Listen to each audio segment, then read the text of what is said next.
সবচেয়ে বেশি স্বার্থপর হচ্ছে মা। বন্ধুরা, তোমরা শুনতে পাচ্ছিলে ডক্টর মোহাম্মদ আমিনের লেখা ঝালমরিচের সন্দেশ ন্যানোগল্পের সমগ্র থেকে ন্যানোগল্প ভালোবাসার কুফল। আপনি যাকেই ভালোবাসেন না কেন, ওই ভালোবাসায় কেউ না কেউ বঞ্চিত মনে করে। আপনি যাকেই ঘৃণা করেন না কেন, ওই ঘৃণা কাউকে না কাউকে লাভবান করবে। আপনি যতই ভালো কাজ করেন না কেন, কেউ না কেউ আপনাকে বিরূপ সমালোচনায় আহত করবে।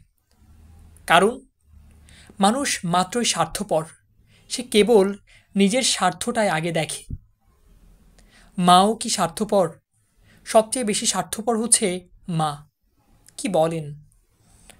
অনিবার্য হলে মা তার সন্তানকে রক্ষার জন্য পৃথিবীর সব সন্তানকে শেষ করতেও কুণ্ঠিত হয় না। সবচেয়ে নৃশংস কে? মা। নিজের সন্তানের কল্যাণের জন্য একই গৃহে বসবাসরত স্বামীর অন্য সন্তানকে খুন করতেও দ্বিধা করে না। সবচেয়ে অবিবেচক সেও মা। সন্তানের জন্য স্বামীকে নির্যাতন করতে কুণ্ঠিত হয় না।